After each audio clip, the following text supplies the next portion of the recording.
Dear students, मैं के पवन आप तमाम छात्रों का अपने चैनल जीनियस फैक्ट्री पे स्वागत करता हूं। मैं आपसे एक लंबे अंतराल के बाद मिल रहा हूं, इसके लिए मैं क्षमा प्रार्थी हूं। कुछ परेशानियां थी, कुछ टेक्निकल फॉल्ट था, जिसके कारण मैं वीडियो को कंटिन्यू नहीं कर पाया।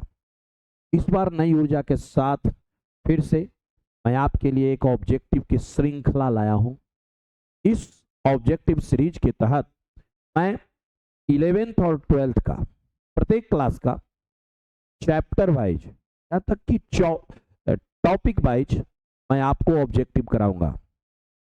एनसीईआरटी के प्रत्येक सेंटेंस से क्वेश्चन होगा और उस क्वेश्चन को मैं सोल्व कराऊंगा।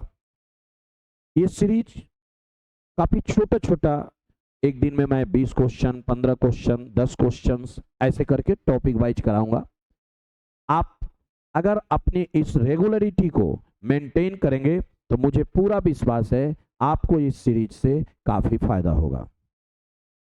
मैं जानता हूं कि आपका समय काफी कीमती है और इसलिए मैंने इस सीरीज में क्वेश्चनों की संख्या प्रत्येक दिन काफी ज्यादा नहीं रखी कि आप रील देखने वाले लोग हैं, ज्यादा समय किसी टॉपिक पे देना थोड़ा मुश्किल होता है, इसलिए मैंने इसको 10 क्वेश्चन का, 15 क्वेश्चन का एक सीरीज बनाऊंगा और ये टॉपिक वाइज होगा।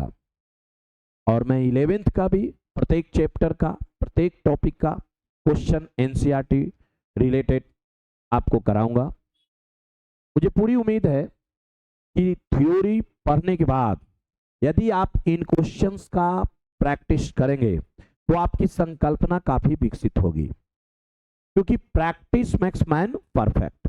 जब तक आप प्रैक्टिस नहीं करते हैं, आप अपने नॉलेज का सही एप्लीकेशन नहीं करते हैं, तो आपकी संकल्पना बहुत अच्छी विकसित नहीं होती। और आज रटंत विद्या वाली बात रही नहीं, उससे आप बहुत अच्छे कर सकते नहीं हैं। इसलिए मैं आपको एक नई सीरीज में एक ऑब्जेक्टिव की एक नई श्रृंखला है, ये एक लंबी यात्रा है। मैं अभी से लेके लगातार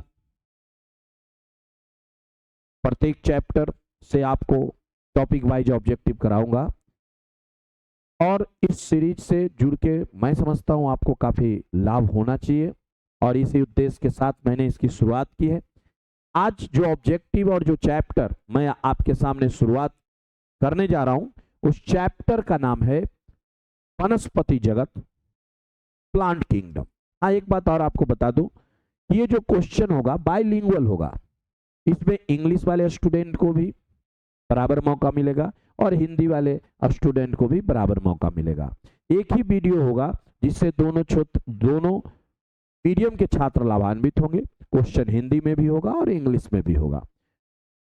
पूरा ट्रांसलेट करने में प्रॉब्लम हो सकता है, क्योंकि हमारे टेक्निकल स्टाफ इसको गूगल के थ्रू ट्रांसलेट करते हैं, तो थोड़ी हिंदी वाले क्वेश्चन में थोड़ा व्याकरण पॉइंट ऑफ व्यू से मिस्टेक हो सकता है। इसके लिए मैं क्षमा प्रार्थी हूँ आप सबों से। लेकिन ये दोनों क्वेश्चन बाइलिंगुअल में होगा, जिससे इंग्लिश मीडियम के छात्र भी लाभान्वित होंगे और हिंदी मीडियम के भी छात्र लाभान्वित होंगे। तो आज हम शुरुआत कर रहे हैं, आपका समय बर्बाद न करते हुए सीधे टॉपिक पे आते हैं। एक छोटे 10 क्वेश्चन का ये सीरीज है, इसमें मैं आपको 10 क्वेश्चन कराऊंगा। चैप्टर का नाम है वनस्पति जगत, प्लांट किंगडम, और टॉपिक का नाम है बायोलॉजिकल क्लासिफिकेशन सिस्टम। जब प्लांट को क्लासिफाई किया गया, तो वर्गीकरण की शुरुआत जब हुई, तो कौन कौन सा सिस्टम आया और ये सिस्टम किस बेस पर आधारित था, इसी से रिलेटेड क्वेश्चंस है। ठीक है, तो सबसे पहला सवाल हम लेते हैं। पहला सवाल है, blue green algae belong to the phylum of algae. इसी को आप हिंदी में कह सकते हैं नील हरे शैवाल संघ से संबंधित हैं। कहता है कि क्या जो ब्लू ग्रीन एल्गी है वो फाइलम एल्गी के अंतर्गत आता है कि नहीं। तो देखिए, ये रंगा हुआ तैयार है, ये देखने में नाम से तो है ब्लू ग्रीन अलगी, लेकिन ये शैवाल है नहीं। वास्तव में ये ब्लू ग्रीन अलगी बैक्टीरिया है, साइनोबैक्टीरिया है। और बैक्टीरिया भी आपने पढ़ रखा होगा, यू बैक्टीरिया, आर्की बैक्टीरिया।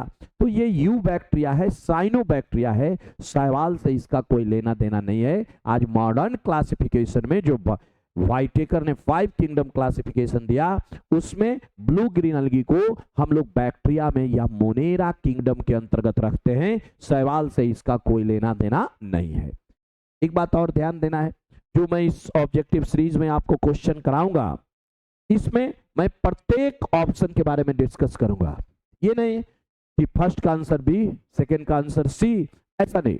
एकदम संकल्पना के साथ कि अगर ब्लू ग्रीन अलगी शैवाल नहीं है, इसको हम लोग फाइलम अलगी में नहीं रखते हैं, तो किस फाइलम में रखते हैं? तो अभी मैंने कहा कि भाई ये ब्लू ग्रीन अलगी किस फाइलम में आता है? The blue green अलगी। अभी मैंने कहा कि ये बैक्टीरिया है और इसको हम लोग मोनेरा में रखते हैं। तो ये स्टेटमेंट वास्तव में शैवाल संघ से ये संबंधित नहीं है, तो आंसर क्या हो जाएगा? असत्य। ये स्टेटमेंट, ये क्वेश्चन असत्य है। तो मैं प्रत्येक क्वेश्चन को, प्रत्येक ऑप्शन को डिस्कस करते हुए ऑब्जेक्टिव कराऊंगा, ताकि सिर्फ ऑब्जेक्टिव की संख्या न बढ़े बल्कि आपकी संकल्पना विकसित हो। मेरा उद्देश्य ये है। इसलिए क्वेश्चन की संख्या कम होगी, क्वांटिटी कम होगा, क्वेश्चन की क्वांटिटी कम होगी, बस क्वालिटी ज्यादा होगा। मतलब हर ऑप्शन के बारे में हम डिस्कस करेंगे। जैसे ये नेक्स्ट क्वेश्चन है, कहता है planted does not consist of mushroom. Mushroom तो सब लोगों ने सुना ही है, हम लोगों ने खाया भी है। मशरूम, क्या मशरूम प्लांट में आता है? प्लांट किंगडम में हम मशरूम को रखते हैं? क्या यह स्टेटमेंट सही है या नहीं है?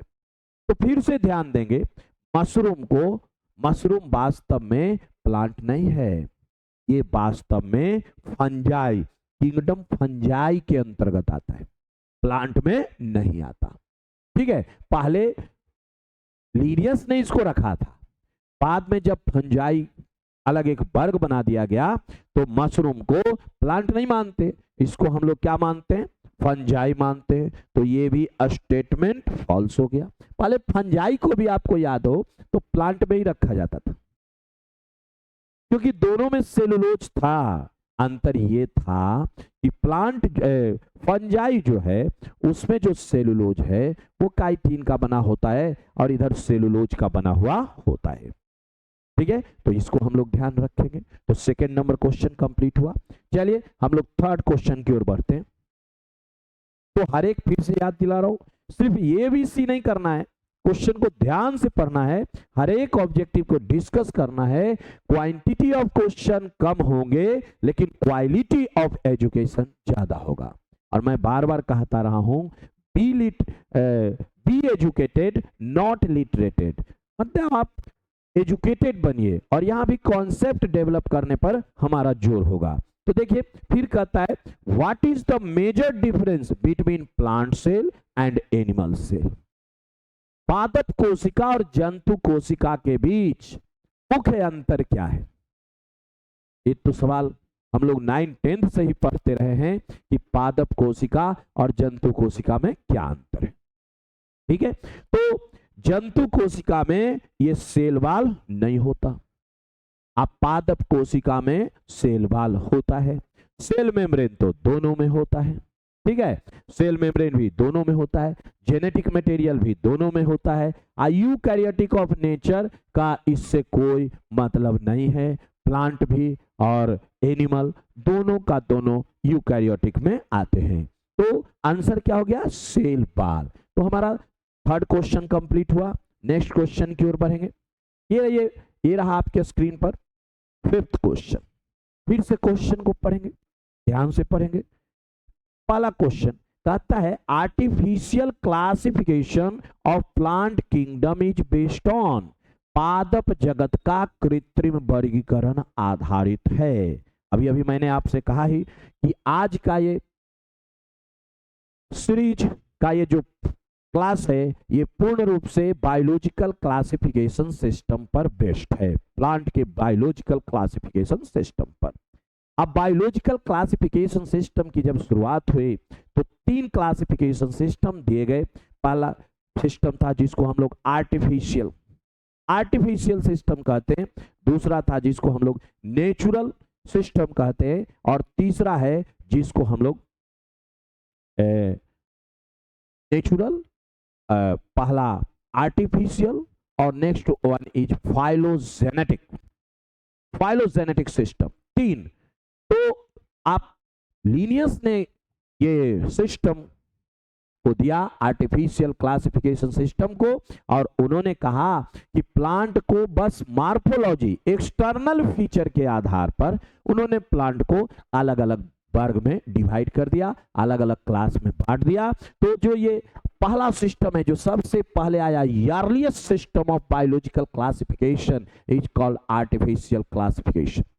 तो artificial classification system is based on morphological characteristics, morphological बाहरी क्या संरचनाएं हैं उसी के आधार पर प्लांट को कई वर्ग में बांटा है। जैसे लीनियस ने तो ये एंड्रोसियम के आधार पर, एंड्रोसियम के बेस पे प्लांट को कई वर्गों में बांट दिया। चलिए, तो आंसर इज मार्फोलॉजिकल कैरेक्टरिस्टिक्स, यानी बाह्य लक्षणों को देखा जाता है। एम्ब्रायोनिकल स्ट्रक्चर, अल्ट्रा स्ट्रक्चर और फिलामेंटल स्ट्रक्चर से कोई लेना देना नहीं होता, तो सिर्फ ये एक्सटर्नल फीचर पर बेस है। अब देखिए इस क्वेश्चन को ध्यान से पढ़ेंगे। कहता है 5th नंबर क्वेश्चन है, which among the following is incorrect about artificial classification of plant kingdom. कहता है कि इसमें से कौन स्टेटमेंट है जो गलत है प्लांट किंगडम के आर्टिफिशियल सिस्टम से। ये कहता है कि ये जो आर्टिफिशियल सिस्टम है यह वर्गीकरण मुख्य रूप से पौधे की आंतरिक विशेषताओं की तुलना में उसकी बाहरी विशेषताओं पर आधारित है। बात तो भाई सही है, क्योंकि इसने बाहरी विशेषता पर ही, यह है एक्सटर्नल फीचर पर है, स्टेटमेंट राइट है। इसने पौधों में वर्गीकरण की अवधारणा रखी, सही बात है। जब वर्गीकरण की अवधारणा की शुरुआत हुई तो यही सिस्टम सबसे पहले आया, कहा जाता है अर्लीस्ट सिस्टम ऑफ क्लासिफिकेशन है ये आर्टिफिशियल सिस्टम, कृत्रिम वर्गीकरण पद्धति जो है हमारी। तो ये स्टेटमेंट भी, बी स्टेटमेंट भी राइट है। फिर कहता है यौन अंगों को वनस्पति अंगों की तुलना में अधिक वरीयता दिया जाता है। Sexual organs are given more preference than vegetative organ. देखिए यही आर्टिफिशियल क्लासिफिकेशन सिस्टम का ड्रॉबैक रहा है। अगर आप एनसीईआरटी ध्यान से देखेंगे तो ये आर्टिफिशियल क्लासिफिकेशन सिस्टम की ये कमी रही है कि इसने सेक्सुअल कैरेक्टर को और वेजिटेटिव कैरेक्टर को इक्वल इंपॉर्टेंस दिया, जो किसी भी रूप में एक्सेप्टेबल है ही नहीं, क्योंकि हमारा वेजिटेटिव कैरेक्टर इन्वायरमेंट से प्रभावित हो सकता है और सेक्सुअल कैरेक्टर का उससे लेना देना नहीं होता। तो ये सिस्टम की एक बहुत बड़ी कमी रही है कि इसने सेक्सुअल ऑर्गन को और वेजिटेटिव ऑर्गन को उनको समान महत्ता दी, समान इंपॉर्टेंस दिया। तो ये रॉन्ग स्टेटमेंट है। नेक्स्ट पढ़ेंगे artificial classification classify closely related species. कहता है कृत्रिम वर्गीकरण निकट से संबंधित प्रजातियों को वर्गीकृत कर देता है। एकदम सही। कभी कभी तो इसने गलतियां ऐसी कर दी हैं कि एक ही फाइलम के जीवों को अलग अलग वर्ग में रख दिया है, सिर्फ इस बेस पे कि उसका एक्सटर्नल फीचर, बाहरी रूप दोनों में अंतर है। ठीक है, तो आंसर इज क्या हो जाएगा? आंसर इसका सी हो जाएगा। ये स्टेटमेंट राइट है। ये फिर से करें, क्वेश्चन थोड़ा बड़ा है, इससे डरना नहीं है। हमको अगर हमारा कॉन्सेप्ट क्लियर है, हम यहाँ ध्यान से पढ़ेंगे और अपने कॉन्सेप्ट के साथ उसकी तुलना करेंगे, आंसर तक पहुंचेंगे। तो आंसर 5th का सी। चलिए 6 नंबर क्वेश्चन आपके स्क्रीन पर है। ये देखिए, कहता है पौधों को झाड़ियों, जड़ी बूटियों, पेड़ों के रूप में वर्गीकृत करने का तरीका किस क्लासिफिकेशन सिस्टम के अंतर्गत आता है? कहता है the mode of classifying plants as shrub, herbs and tree comes under which classification system? It may be artificial, natural and phylogenetic classification system. कह रहा है कि अगर प्लांट्स को आप हर्ब में, सर्ब में, ट्री में, शाख में, झाड़ी में और वृक्ष में बांटते हैं, ये कौन क्लासिफिकेशन सिस्टम पर बेस है? तो सोचिए, आप खाली देख करके उसको, उसके साइज को, शेप को देख करके, एक्सटर्नल फीचर को देख करके आप बांट देते हैं, तो ये किसका पार्ट है? ये आर्टिफिशियल क्लासिफिकेशन सिस्टम इस के बेस पर है। फाइलोजेनेटिक में आप पढ़ेंगे कि इसमें तो भाई हम लोग इवोल्यूशनरी रिलेशनशिप भी देते हैं, इसमें नेचुरल एफिनिटी देखते हैं, इंटरनल ऑर्गन के बारे में देखते हैं, एनाटॉमी के बारे में देखते हैं, और वाइटेकर क्लासिफिकेशन तो होने से रहा, तो हमारा क्या आंसर जाएगा? Artificial classification system. तो ये हुआ 6 नंबर क्वेश्चन। तो देख रहे होंगे मेरे प्यारे स्टूडेंट कि आप हर एक क्वेश्चन को, मैं सिर्फ ये नहीं कर रहा हूं कि इसका आंसर ये और बी होगा, बल्कि मैं इस बात पे जोर दे रहा हूं कि हर ऑप्शन आप छांट लें, ये नहीं हो सकता, तो जो बचेगा वो होगा। तो हर एक ऑप्शन को अगर इस तरीके से आप पढ़ेंगे तो आपको रटने की आवश्यकता नहीं होगी, आपको आपकी संकल्पना विकसित होगी और आप काफी अच्छा करेंगे। तो फिर मेरा प्रयास बस यही है, इसीलिए अभी शुरुआती दौर में मैंने क्वेश्चन की संख्या काफी कम रखी है कि भाई आपका ज्यादा समय ना हो, हमारा ये सेशन ज्यादा बोझिल ना बने, इंटरेस्टिंग बना हुआ रहे। ठीक है, तो फिर से एक बार पढ़ते हैं ये 7 नंबर क्वेश्चन, ध्यान से पढ़ेंगे। प्राकृतिक वर्गीकरण के बारे में निम्नलिखित में कौन सा कथन गलत है? प्राकृतिक वर्गीकरण, that means natural classification system के बारे में कहता है क्या गलत है? कहता है natural classification only internal structure of the plants are consider. कहता है नेचुरल क्लासिफिकेशन सिस्टम में खाली आंतरिक के बारे में बात की जाती है। नहीं भाई, यहाँ तो एम्ब्रियोलॉजी पर भी बात करते हैं। Natural classification overcome the limitation of the artificial classification system. सही बात है कि ये सीमा को पार करता है। फिर कहता है natural classification system consider reproductive mode, embryonic structure, ultra structure of the plant. सही बात कहता है, एम्ब्रियोनिक स्ट्रक्चर के बारे में दिखाई देता है। कहता है natural classification system establishes close relationship between plant. एकदम सही बात करता है। तो देखिए इसमें से कह रहा है कि कौन सा है जो ये आंतरिक, कौन सा स्टेटमेंट है जिसमें जो क्वेश्चन जो गड़बड़ है? तो देखिए नेचुरल क्लासिफिकेशन सिस्टम हमारा केवल आंतरिक संरचना पर विचार करता है, ये बात गड़बड़ है। सिर्फ यही नहीं होता, यहाँ पर हम लोग फ्रॉनिकी वगैरह भी देखते हैं। चलिए कुछ टेक्निकल इशू, चलिए तो आंसर हम लोग यहाँ पर ए कर देंगे। ठीक है, नेक्स्ट फाइलोजेनेटिक वर्गीकरण पर विचार करता है। फाइलोजेनेटिक क्लासिफिकेशन सिस्टम किस पर विचार करता है? तो मार्फोलॉजिकल कैरेक्टर पर विचार करता है, एम्ब्रियोटिक स्ट्रक्चर पर विचार करता है, इवोल्यूशनरी रिलेशनशिप पर विचार करता है, अल्ट्रा स्ट्रक्चर पर विचार करता है। तो देखिए मार्फोलॉजी पर तो हमारा आर्टिफिशियल सिस्टम बेस है, और एम्ब्रियोलॉजिकल में अभी पढ़ा नेचुरल क्लासिफिकेशन सिस्टम भी है, अल्ट्रा स्ट्रक्चर भी अभी पढ़ा कि नेचुरल क्लासिफिकेशन सिस्टम का पार्ट है। तो क्या बच गया? Evolutionary relationship. हम लोगों ने पढ़ रखा है कि phylogenetic classification system is based on evolutionary relationship among organism. इस जीव का उनके पूर्वजों के साथ संबंध को देख करके उनको वर्गीकृत किया जाता है इस फाइलोजेनेटिक सिस्टम में। तो आंसर इज सी। तो यहां क्या आंसर हो जाएगा? Evolutionary relationship. चलिए नेक्स्ट है संख्यात्मक वर्गीकरण के बारे में निम्नलिखित में से कौन सा कथन गलत है? यदि आप एनसीईआरटी पढ़े हो और आपने ये चैप्टर ध्यान से पढ़ा हो तो जब क्लासिफिकेशन की शुरुआत हुई तो प्लांट क्लासिफिकेशन का, तो पहले तो ये आया ही artificial classification system, natural classification system, और फिर आया फाइलोजेनेटिक क्लासिफिकेशन सिस्टम। लेकिन आज के दौर में फिर भी वो हर प्रश्नों का जवाब नहीं दे पाया, तो आजकल हम लोग टेक्नोलॉजी का उपयोग कर रहे हैं। तो उसी सिस्टम को हम लोग कहते हैं न्यूमेरिकल टैक्सोनॉमी। इसमें हम लोग कंप्यूटर का उपयोग करते हैं।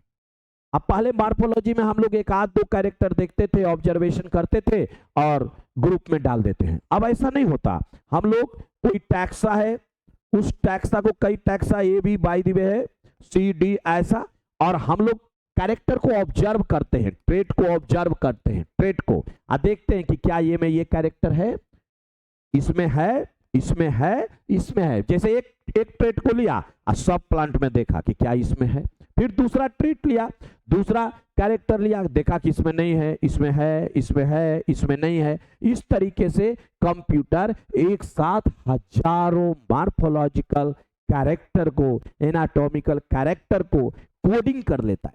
अब कोड डिकोड कोड करके उसको एनालाइज करता है, तो उसी को हम लोग कहते हैं न्यूमेरिकल टैक्सोनॉमी।